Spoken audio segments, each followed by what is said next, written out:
ஜம் ஆன்மீக அன்பர்களுக்கு வணக்கம். நடுவிரலில் ஏன் மோதிரம் அணியக்கூடாது? சாஸ்திர பிரகாரம் நடுவிரலில் பெரும்பாலும் மோதிரம் அணிவது இல்லை. மோதிரத்தின் தங்கம் சூரியனை குறிக்கிறது. நடுவில் சனி கிரகத்திற்கு சொந்தமானது.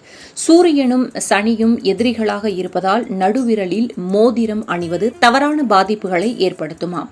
சூரியன் சூடான கிரகம், சனியோ குளிர்ச்சியானது. சூரியன் வலிமை, நன்மதிப்பு, பலம் மற்றும் மரியாதையை குறிக்கிறது. சனி கிரகமோ விடாமுயற்சி மற்றும் கட்டுப்பாட்டை குறிக்கிறது. சனி மற்றும் சூரியனின் எதிரெதிர் சக்தியால் நடுவிரலில் மோதிரம் அணிவதால் பணக்கஷ்டம் மற்றும் வேலையில் பல பிரச்சனைகள் ஏற்படுமாம். ஜோஷியப்படி நடுவிரலில் மோதிரம் அணிவதால் தந்தை மகன் இருவருக்கும் இடையே பிரச்சனைகள் ஏற்படும் என்று சொல்லப்படுகிறது. மேலும் இப்படி அணிபவர்களுக்கு தன்னம்பிக்கையும் குறையுமாம். நடுவிரலில் மோதிரம் அணிபவர்களுக்கு கணவன் மனைவி இடையே நல்ல புரிதல் இருக்காது. எதிர் சக்திகளை கொண்டதை விரலில் அணிந்தால் இன்னல்களே ஏற்படுமாம். ஆகவே நடுவிரலில் மோதிரம் அணிவதை தவிர்க்க வேண்டும் என்கிறார்கள்.